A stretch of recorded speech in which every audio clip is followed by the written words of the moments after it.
The right to offend is not some pesky little part of freedom of speech that we have to put up with.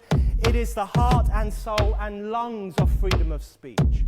It is the coursing lifeblood of human progress. It is the instigator of liberty and modernity and science and understanding.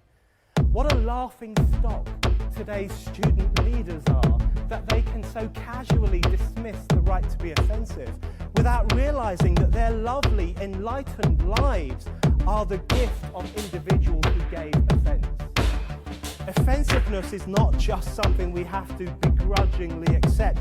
Offensiveness is the motor of human progress. Now broadcasting from the Right to Offend Media Studios in sunny South Florida, bringing you the latest in politics, current events, art, and pop culture. This is the Whitfield Report Live with Sam Whitfield. But giving offense is good. In fact, it's essential.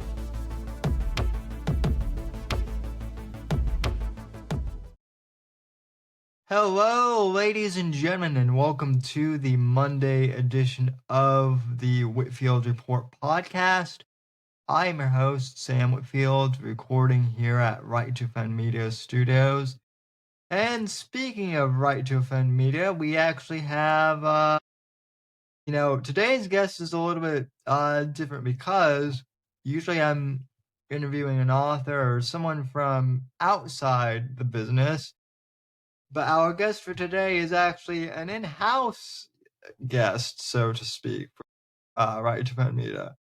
Not in-house as in right next to me, because that would be a little, would be a little weird for us to, be on separate webcams, but, in different rooms. I mean, I guess, but that would be, why do that?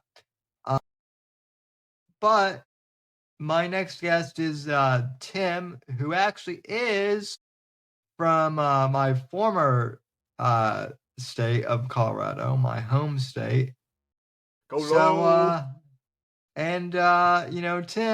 also has an award show named after him, the Timmies, or the Timmies.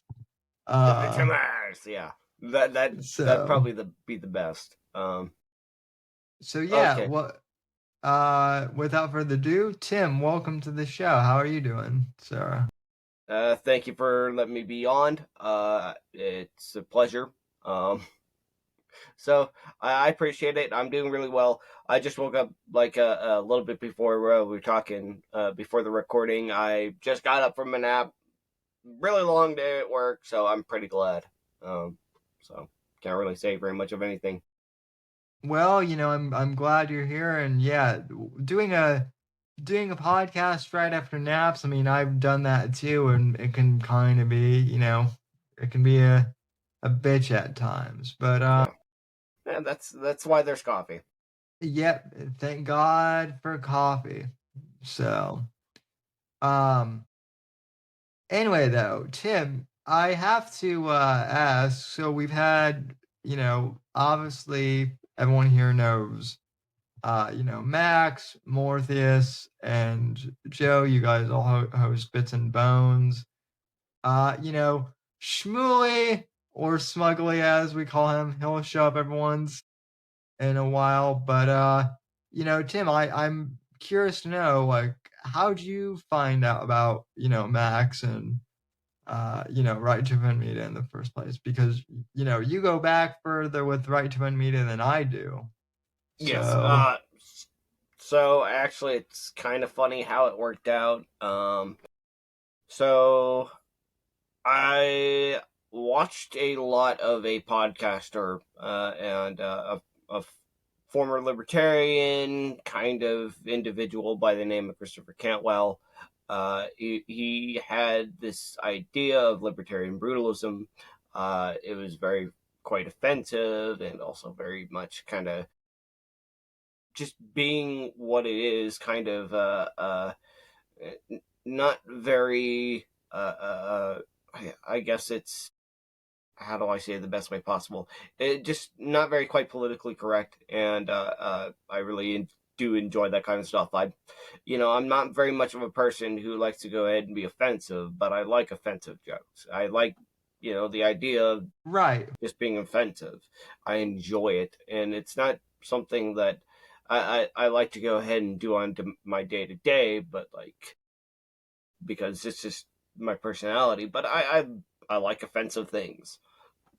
So we Yeah. started it was like a little bit right after the show, and it was like a little bit right after the show, and then we just kind of open up an open panel on Google Hangouts, and people started coming in, and I think it was like every week on Fridays, and then I remember correctly, we had an individual by the name of, I think it was KK.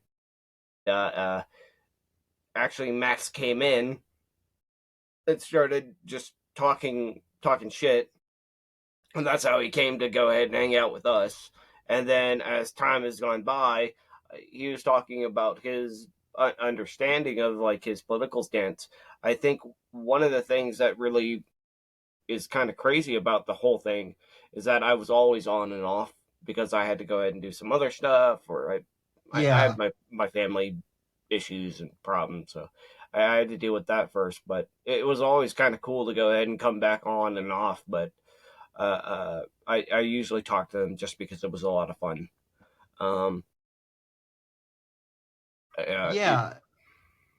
I Go ahead. mean, so the other thing too is like, so like I know of Christopher Cantwell, like I'm somewhat familiar with him, but like he's pretty infamous now for being the crying Nazi, which Which is kind of funny. It's which incredible. which I recently found out, or not recent, but I found out. I'm like, oh, Max was like, oh yeah, that was us that did that. So Yep. he had such like a look of like glee, Uh, when he mentioned that. yeah, he's a twit. I didn't really. There was a lot of things that happened, and I'm just glad that stuff's out of it. It was kind of funny to see the falling out. It really Yeah. was. Now, when you say you like edgy humor, like I imagine um, would you say you're like more of like, a Medicare type of like edgy humor guy, or like, Medicare. I mean, I yeah, just like a Medicare kind of stuff. I've always loved Chan culture. Well, and I think that's also another thing that really, in my formation of understanding the world, I guess I would say it was basically, the basic standard YouTube 4chan kind of culture. And then I also was in like a oh, what was it?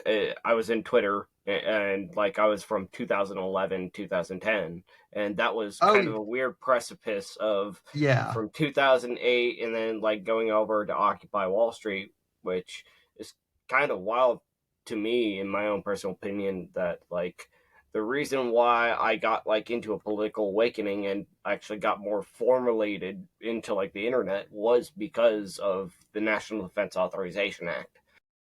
And it was it was an anonymous video talking about that law, and that like this is completely insane and crazy that our own government would be able to go ahead and take away the rights of citizens and yeah, be completely fine with that. And come to find out, they still have the stuff in the books. They still have a lot more of stuff in the book. They're just trying to go ahead and reinforce it.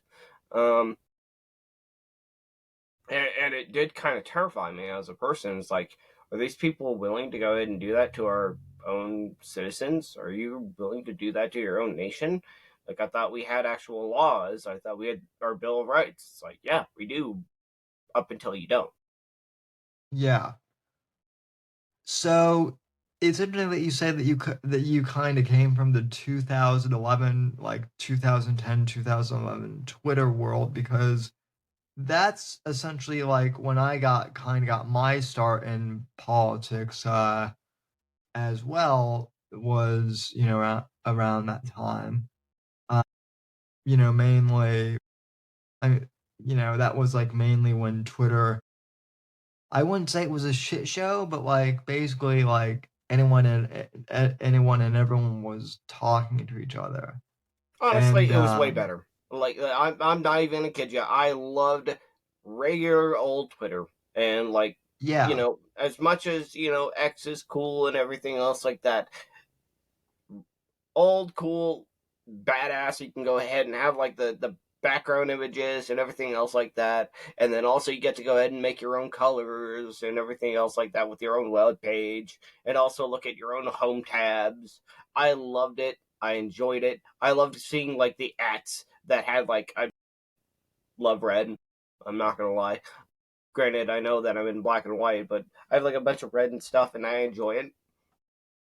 I I I I enjoy red and then also like black and a little bit of stuff like that. I just like customizing my own kind of thing, and that was so cool.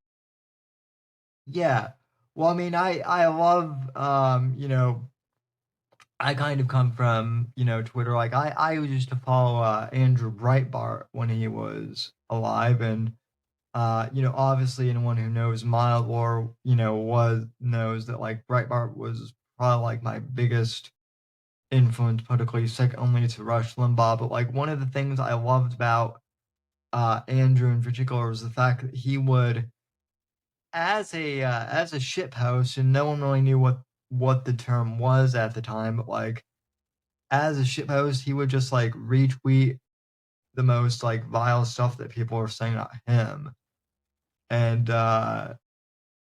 That's pretty like good. people would freak out about it and be like, why are you retweeting that? And he would be like, hey, I want to show, I want to, show these people like, I want to show people like what these people actually think of me. And you know, so Yeah. and yeah, it was a wild time. And you mentioned Occupy Wall Street, like that whole thing was wild too, because I mean Occupy Wall Street may have started off, with like good intentions, but it quickly spiraled into basically Antifa, which is hmm now, you know, what it is. And I mean it's all a bunch of like the most ironic thing is it's a bunch of like uber rich white kids rallying against capitalism. So Yep. It's basically, it's the ironies of ironies, I would say. yeah, Um, but like I said, in my formative years, before I even did it, I guess I would say that I didn't realize what it was as a kid to understand like the world. I became a libertarian, and I became like an ANCAP guy. And matter of fact, my Twitter is ANCAPdolic, so there was like so much stuff there that like in my formative years I tried to go ahead and like understand like the world, and I was still developing. It was yeah, trying to trying to look at this world through a very different kind of lens as you kind of form up into much more of a person that is going to be looking at and interacting with the world. It was definitely kind of interesting. yeah. Well, I mean, how, so if I may ask, like, are you? How old are you right now? Would you Oh, say? I'd probably say, well, I would say 28.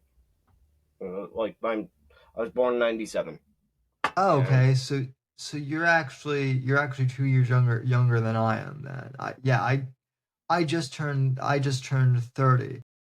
Yeah, the reason I asked that is you and I have like very similar like kind of like I guess development politically too, because like I never went ANCAP, but I remember like when I was a teenager, like I got very much into like Ron Paul libertarianism in like 2010 to 2012. I was really hoping that Ron Paul would be the guy, to like take out on Obama, either him or Herman Cain. We got Mitt Romney, which was, like, What a real bummer. yeah, that was probably like the most like uninteresting like election, you know, season ever. It Um, was. Go ahead. and then like, going so like at this point, like, were you had you already been like politically active before like Trump, you know, like Uh, ran for? I guess I would say that I was very much exploring those ideas, and Yeah, I didn't really per se care, but I did kind of care, like in the understanding of it. I guess I wouldn't say like I wanted to. I didn't campaign for anything. I just didn't really care, and actually, it's kind of funny. When Max is like, "Dude, this guy is going to be president," we all laughed at him. We straight up laughed at him. It was like, "Really, this guy? You're gonna be kidding me." He's just a big rich guy. What do you mean? And then talking to him about it, and like understanding of what he was trying to like his like understanding of why he could be a good president. I thought it would be so far fetched, and to actually see that Trump actually did what he did, and actually see yeah. what good outcomes he did have, especially around from 2016 to 2020. It is pretty crazy to see that, especially within those formative like 4 years. Well, what was so interesting to me is so like I remember when I was a kid. This is going back to like 2004 or something like that, right? Like I remember like I always saw Trump on television as a kid, Mm. whether it be with The Apprentice or Yep. something like that. So whenever he would say I'm thinking about running for president, the the the automatic assumption was, oh, this guy is just, he's just doing it for a publicity stunt to promote his, latest Show. book or TV show or, what have you. And so when he first announced that he was running in 2016, I was like, oh, here we go again. And I was that way for a long time, up until I I think I was either in my freshman or no, I was in my yeah, I would have been in my freshman year of college when the campaign first started. Because I was in my sophomore year when he actually ran. So, or no, when he actually like, won against Hillary. But anyway, I remember like I remember now I was in college at like in 2015 to 2016, and I was somewhat like political, but I wasn't as vocal as I was like in my teen years, because I was like, I'm on a college campus, and I don't want to upset the apple cart too much, especially like even being in Florida. I'm still on a college campus, so there are Mm. bound to be like a lot more liberals. Yeah. But I remember like at one point I was having lunch with a friend, and he asked me about the election, and he asked me like who I was going to vote for, and point like I think at that point like I was supporting Marco Rubio or something, because he was because he was in Florida, and I had just moved here to Florida, so but Yeah. I was like I wasn't going to say anything, and I was kind of like, I don't know, I haven't really made up my mind yet, but who are you gonna vote for? Who do you think you're going to vote for? And this guy I knew who was Hispanic too, by the way, was like, I I think I'm gonna vote for Donald Trump. And I kind of looked at him, and I'm like, really?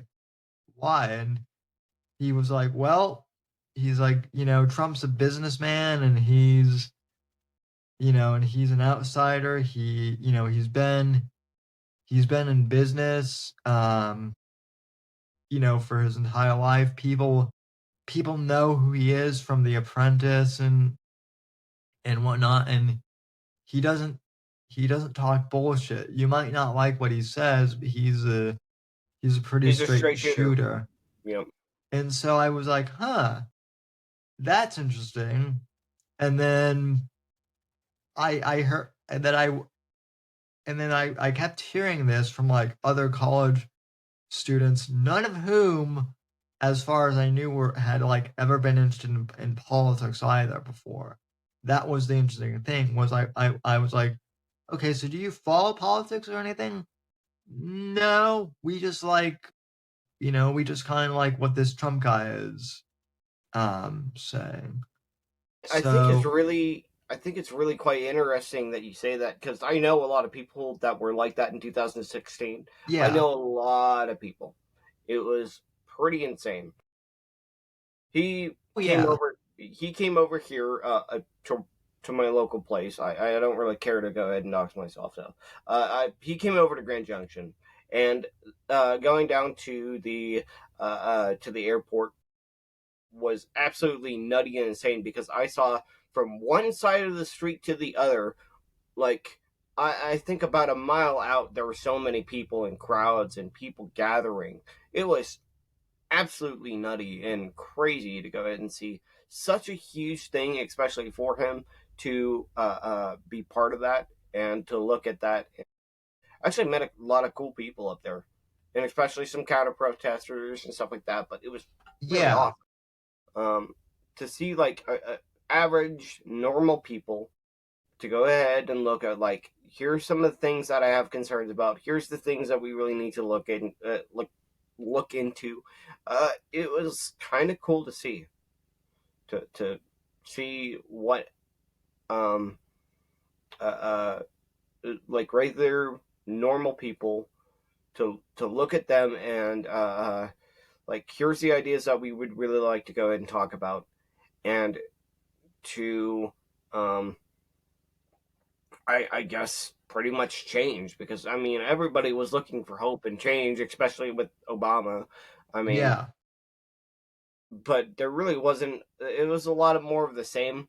It wasn't changing for nothing. There's nothing that was changing, especially for the past 8 years, and especially with the Bush administration. I remember there were so many people that were like so anti-Bush, and then we had 8 years of the same things with Obama. And I remember talking about this as a kid, and this is also probably something I should talk about.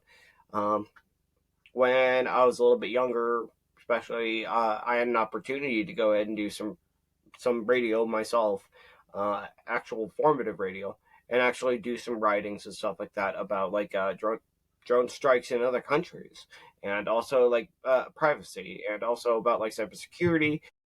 It was just kind of cool to do, and just like talking Yeah. about like rights and everything else like that as a when I was a kid. Um, I think it's astonishing that like the the the culmination of like having Trump do this and then seeing everybody else in the little group that we had, it was pretty cool to see. Yeah, I mean, that's another thing too, is like you and I both started in, political commentary. I was 14 and, like, you were super young too, which I think is, something that like very few people can say that, too, regarding like any interest. So, I mean, I've been doing this for, darn near 20 years at this point. It's pretty amazing. It's pretty, Um but I think it was around that same time, around where I was coming at. So yeah, definitely. yeah. I mean, I think too, regarding like things with Obama and whatnot, I think I think like one of the most glaring things I remember like picking up on like when I didn't notice it like right away when I was in high school, but it was like more towards college. I started to notice like all these people who were like criticizing Bush for, for like bombing, civilians and whatnot. Like they would criticize Bush for like Iraq and Afghanistan, and they might have been right to do so, but when Obama did it, they like had no problem with it whatsoever. Or Bombings when in Yemen, bombings in like Syria. There was always so many things that happened, and people just whatever. We'll just turn a blind eye. I think the only people yeah, that I heard actually even talk about it was fringe left wing groups, and then also like honestly, fringe left wingers. Like I would say from Russia Today. That's the only people that talked about it. Nobody else. yeah, I actually funny story about that. Like I actually at one point like someone from RT actually like reached out to me to like be like a contributor or something, and I was like, I'm just gonna delete this email because it's like from Russia, and b like, yeah, again it's Russia, so I'm not interested in it. But like, but yeah, like I started to notice that like all these, like I said, all these liberals who were like criticizing Bush were like giving Obama free passes. And then the other thing I noticed too was like, I know this is kind of jumping around a bit, but like going to 2014 and kind of Gamergate, what I started to notice too was like all my friends were like, there's bias in the media. And I'm like, well, of course there is. How have you not?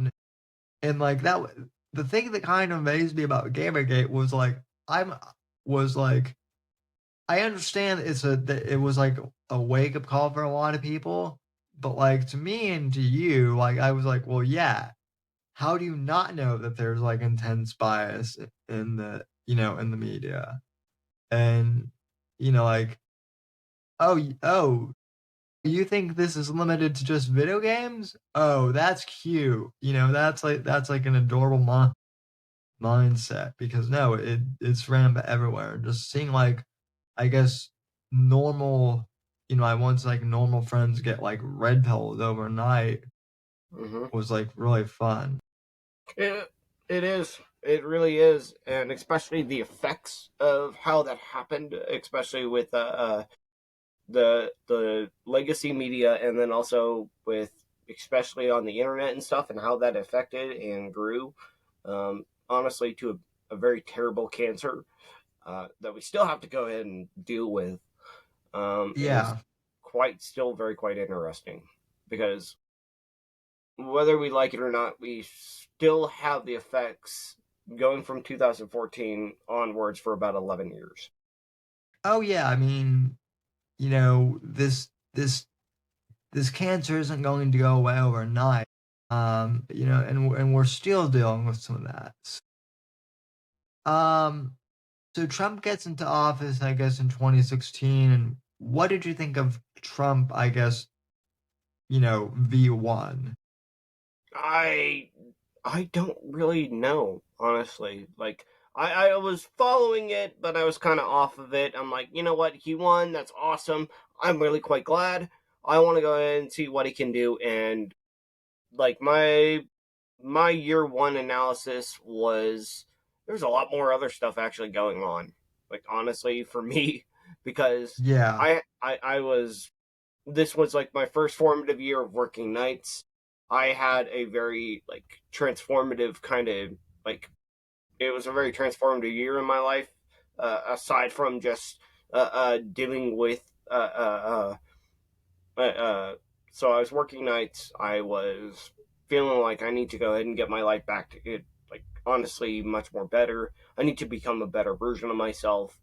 There were I talk to other people and just wanting to be a better man in general. So it was definitely different, but I was very far off while talking to the people that I knew. Right. It was like around 2018, 2019. I kind of left them, like I kind of left the Max in the group for differing uh, some different opinions. It's just like I've got to go ahead and focus on my life. I've got to be a better man. So while I was looking at through like Trump, I really do think that he did a hell of a good job. Like from like year one onwards, I do have some criticisms on year four. However, I don't think he did a bad job. Right.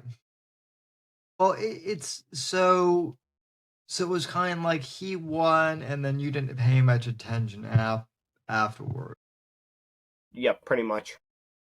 Okay, I mean, I think that's fair, and to be fair, I think that's what a lot of people, myself included, did. I mean, because like I was busy with college, you know, at the time too, and so my first initial thing was like, yay, he won.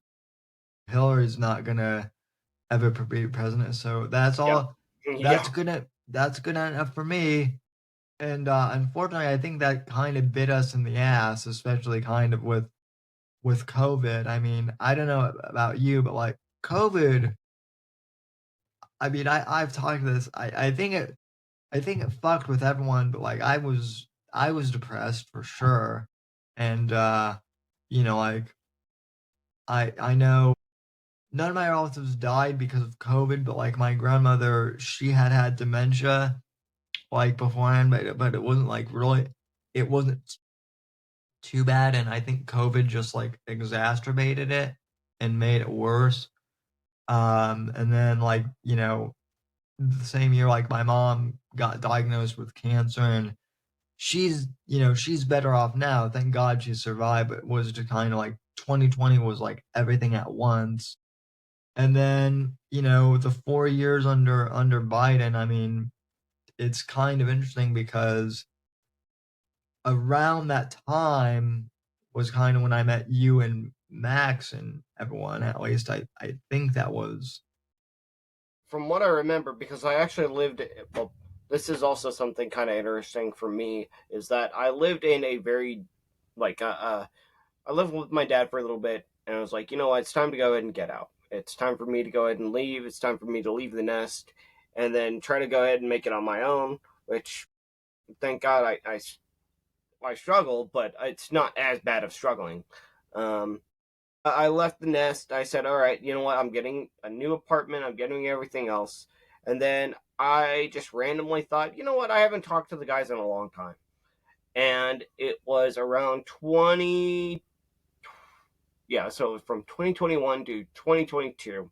I talked to the guys and were like, hey, you guys want to go ahead and do something? And we just talked crap. That's like, we just talked shop. And he's like, all right, I have this idea, Tim, and I want you to go ahead and be part of it. And it's like, okay, cool. We can do something like that. And we did the open chat for like a little bit. I wasn't really good at it. However, it was about 2, 3 months later, we got to go ahead and interact with you. So that was in 2022. Interesting. Yeah, and that'll happen because like my old co-host of the Whitfield Report left, and then that was also when I ran into Johnny Fox, which, by the way, like Max, I love the guy, but Max has the tendency to like find like the weirdest and most obscure people on the internet sometimes, and just like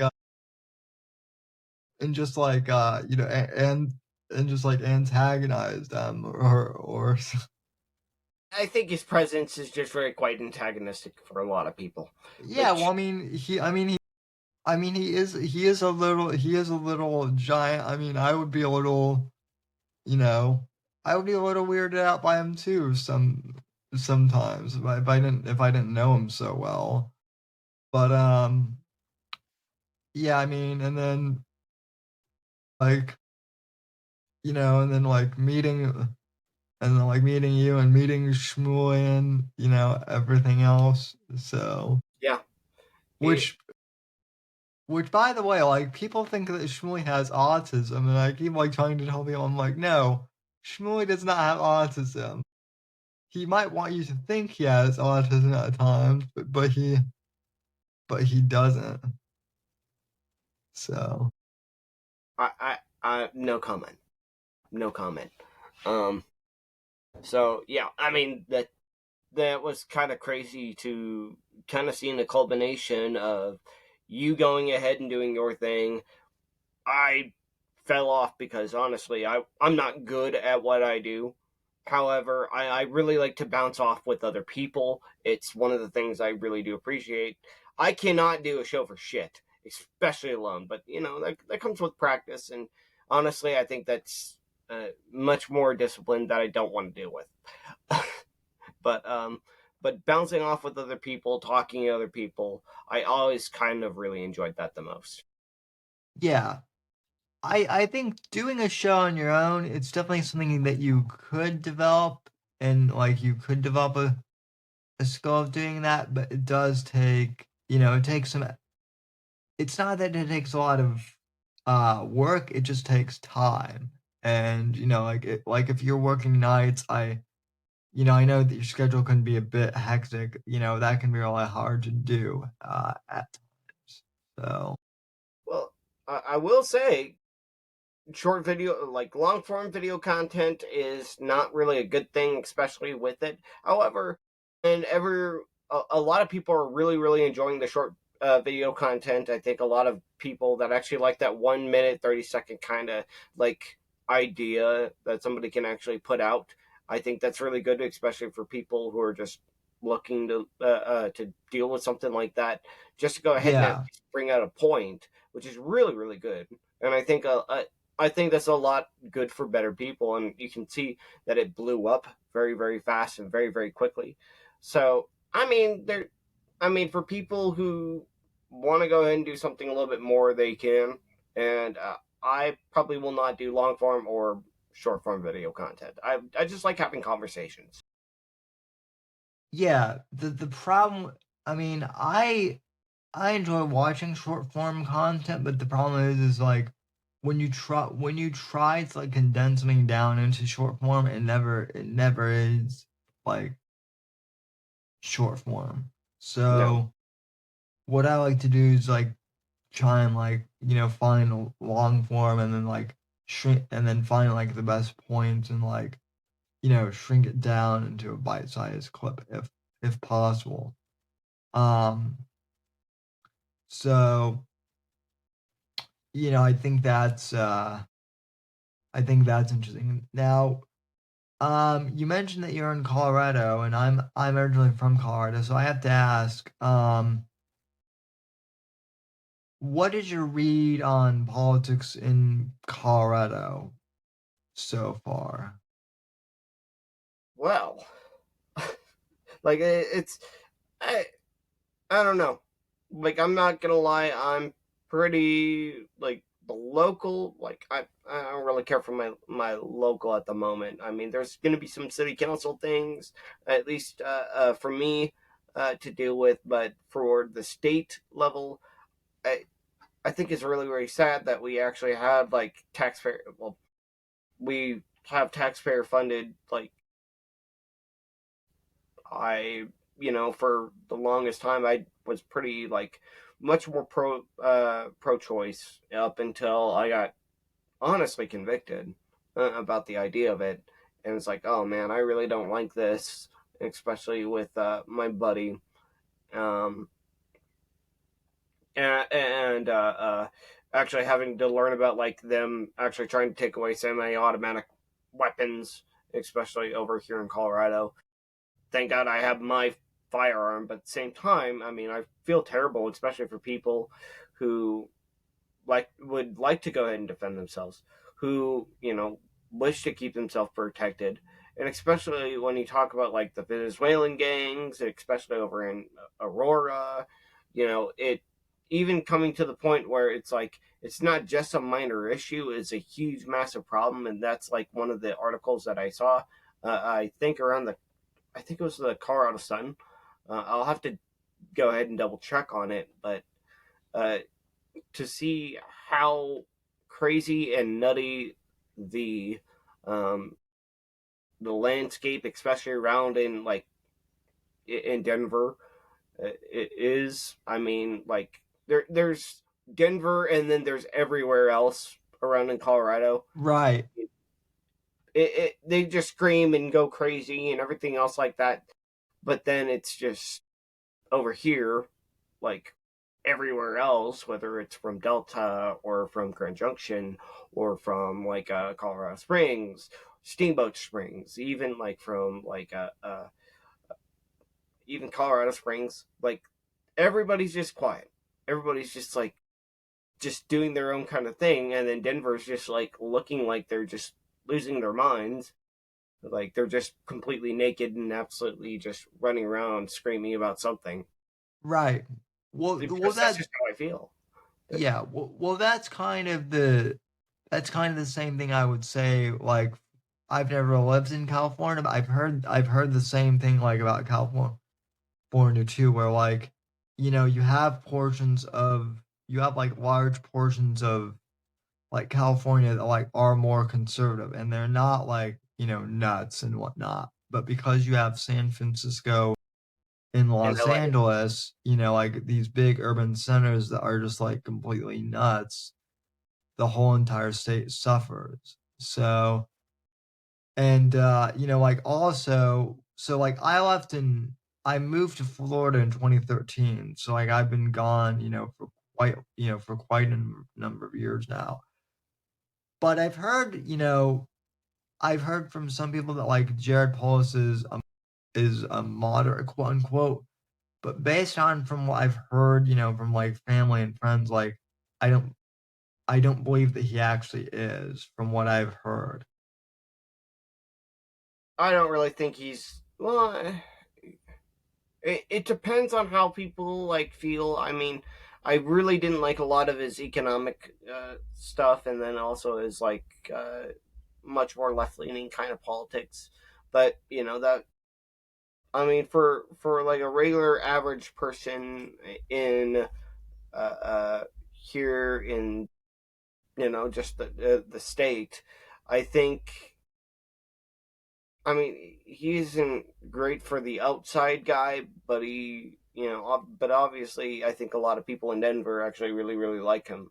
Sometimes maybe they might want to have more of that, which I I remember like when he came in, actually he took away a lot of the oil and gas, like well, we voted for more expansion for oil, for natural gas and oil in the state, and then he took it like he said, no more. We can't do that. We're gonna go ahead and like vastly restrict it, and it's really kind of crazy of like why he did that, because I think the vast majority of people actually wanted to have that rather than not have that. Um, and it was citing for like environmental causes and issues. I mean, I could be completely wrong, and I don't want anybody to go ahead and take this as like something official. I mean, Colorado politics is Colorado politics.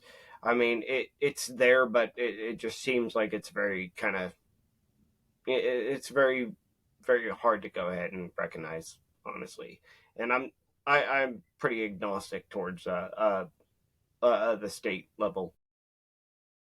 Okay, yeah, I was kind of wondering because, like I said, I haven't lived there in a long time, but like I keep hearing different things, about. So Well, yeah. I will say it will be kind of interesting since there will be a I guess from the DOJ is actually investigating over here, probably here soon, especially with the Tina Peters case, especially with that. That's going to be interesting. Um, I think for anybody who doesn't know, uh, Tina Peters was the oh gosh, what was she doing? She did all like the ballots and stuff, especially in 2020, and she kind of affected something. She was kind of scared that some of the companies were actually trying to go ahead and rig the election. There was some crazy stuff that happened over with that. I don't really want to talk a lot about it. I'm still very, very much still kind of trying to feel the air and also like try to have a better informed opinion rather than act like a moron. Yeah, that's fair enough. Uh, I definitely one thing I hope is that the Colorado GOP can get their acts together, because I know that Colorado has like Lauren Boebert, and she's kind of like one of the big GOP superstars, but I'm not sure if she'd be like, I don't think she's like fringe, per se, but like I know a lot of people in Colorado who do think that she's fringe. That's kind of like her perception. And so like I think like the Colorado GOP needs like a good leader. And again, I'm a former Colorado, and like I'm a full-time Florida man, so so people don't really give a crap about like what my view is, but it seems to me like sure there must be someone like from the Front Range or something that could like do a good job of bringing people together. For So sure. I well, first off, I'd like to say that she was part of my district first, and I'll tell you what, it was pretty nutty to go ahead and see everything like the last couple of years before. Matter of fact, I actually talked to you about 2 years ago when we first started doing like the official thing, and we called her Lauren Boebert. yeah, Yes. Um, it was pretty fun to go ahead and see that, and then especially with everything that happened with that, it was kind of funny. Um, but yeah, I think that the Colorado GOP, uh, they have something on the line. I think a lot of people, the vast majority of normal people, and not honestly city folk, are probably looking to be a lot more vocal, especially around this year's in the next midterm elections and everything else like that. I think it'll be kind of interesting to see what'll happen in the state, and I'd like to go ahead and come back and maybe have a couple of your other friends that are from Colorado, and we can talk about it. That'd be kind of cool. yeah, yeah. I think that would be awesome to do as well at some point. Um, so yeah, I mean Colorado politics. I mean, in just politics in general, we could go on all day about that. Now you also like host Bits and Bones with more. So like, how has that experience been for you? But you've been like hosting for a couple months now, almost a year. Mm-hmm. So Well, for Bits and Bones, I'd like to go ahead and say I feel terrible for the well for core. Like I was not part of that. I also had like a big problem of when I was first starting like working into a different position in the job that I do now. Uh, I was not there for them, and I was like literally working while these guys were still doing the show, which I felt terrible about doing that. And I could have been a lot more active, and it's been kind of really hard on me to try to do the best that I can to go ahead and be part of the show and be a much more better contributor. Um, my hope is that as time goes by, that I can go ahead and be a little bit more adaptive and actually be a much more higher contributor to the show. It's not like I don't like it or anything like that. I have other stuff, and I'm also busy. I yeah, feel yeah. I terrible. mean, Yeah. I for one, I don't hold it against you, and I don't think anyone listening does. I mean, shoot, like I've had to take, there were multiple times where I had to take, a hiatus from podcasting in general because I was busy with, college and other stuff and whatnot. Like I don't think it's that unusual. I do think that you are, a good host and, like you have a lot of interesting game insights, too, I think. So Yeah. Which I mean, I think I'm not much of a video game guy. I mean, I play a couple times here and there, but I think that as time goes by, I mean, like, video games are very much adapting. They're very much more better, and I know that I guess I would say like video games have they're getting away from the AAA scene into more of the double A slash like indie scene, which I'm kind of excited to see because I think good small games that are not very like too crazy and grandiose are actually just something a little bit better. It's like going back to a farmer's market rather than to, the big box store, which is kind of cool. And you're going to get a lot yeah, more value out of what you play. yeah. Well, so when you're not working, and being busy, what does Tim like to do? Uh, Relax, sleep, and mostly sleep. I mean, I don't get very much of sleep. It's unfortunate. Um, Yeah, I hear ya. yeah. So We could that all oh, go ahead. we could I was gonna say we could all use more sleep. Yeah.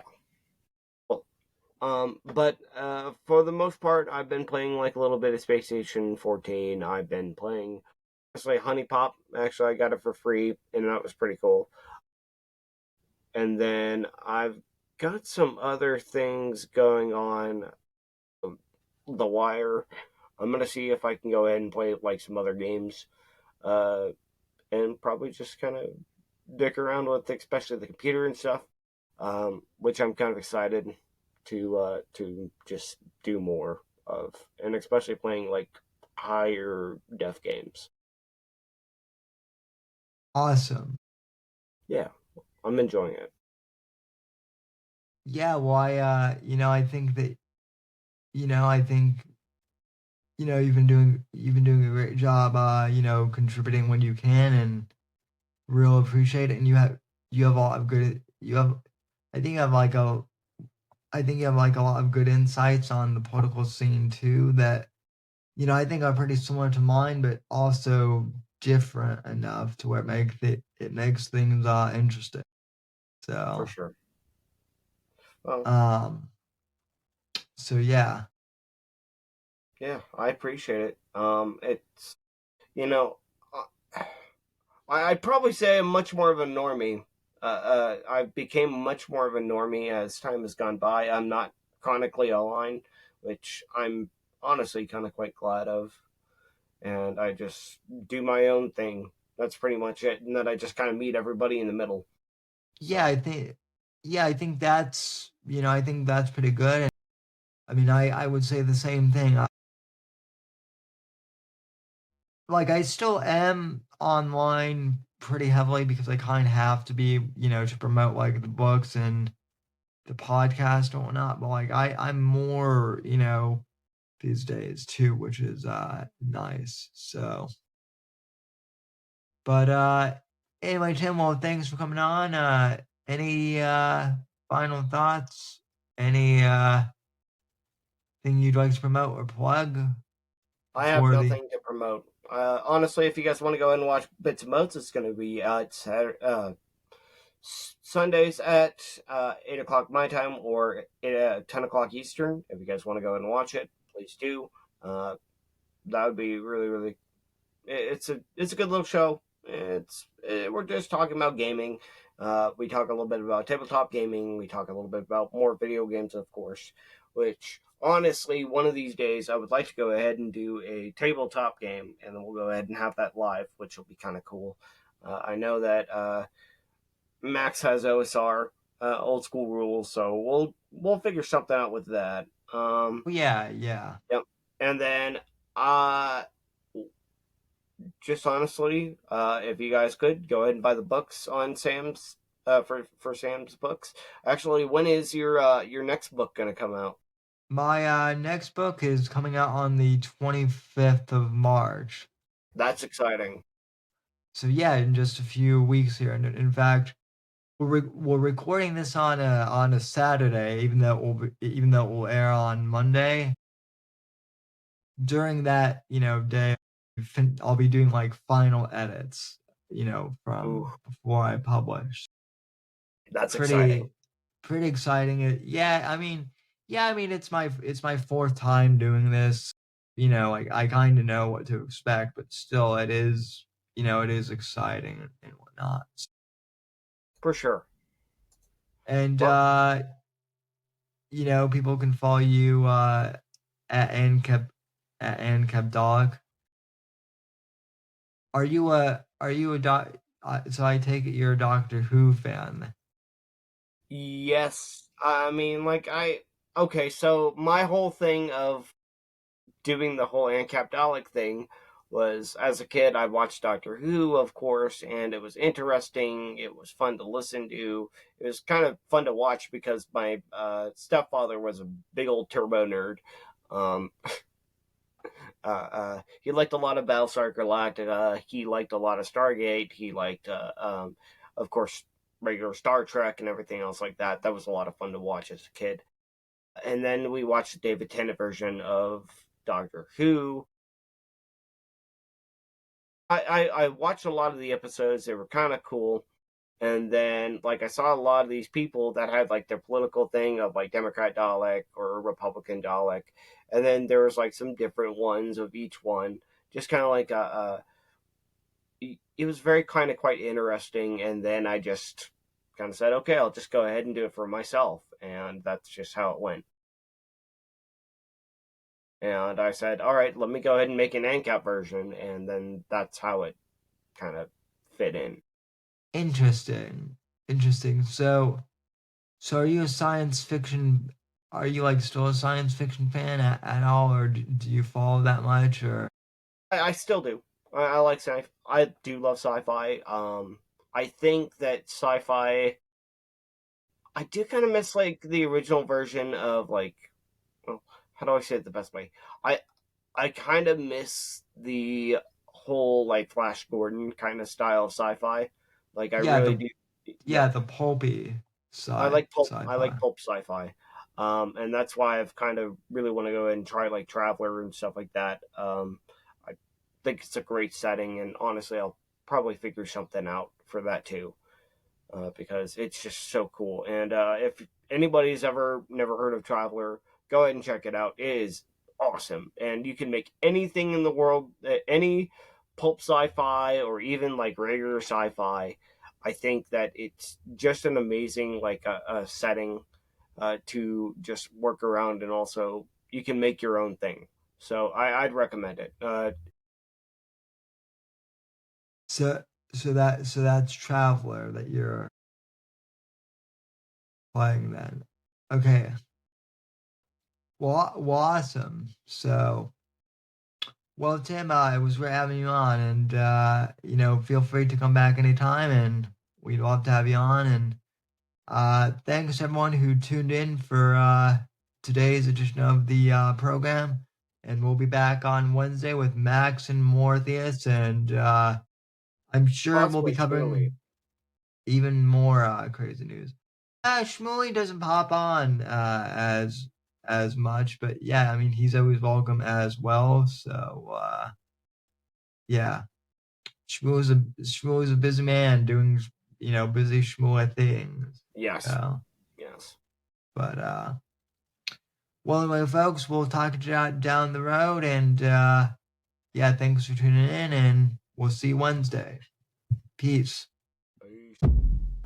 The right to offend is not some pesky little part of freedom of speech that we have to put up with. It is the heart and soul and lungs of freedom of speech. It is the coursing lifeblood of human progress. It is the instigator of liberty and modernity and science and understanding. What a laughing stock today's student leaders are, that they can so casually dismiss the right to be offensive without realizing that their lovely, enlightened lives are the gift of individuals who gave offense. Offensiveness is not just something we have to begrudgingly accept. Offensiveness is the motor of human progress. Thank you for watching the Whitfield Report live on the Right to Offend Media Network. Make sure to check out Sam's books on Amazon, Audible, and Kindle. You can follow Sam on X at SamW_NGC and the Right to Offend Media Network at RTO Media. Like, comment, subscribe, and share with your friends. And until next time, God bless, God save this great nation. God, freedom, legacy, in that order.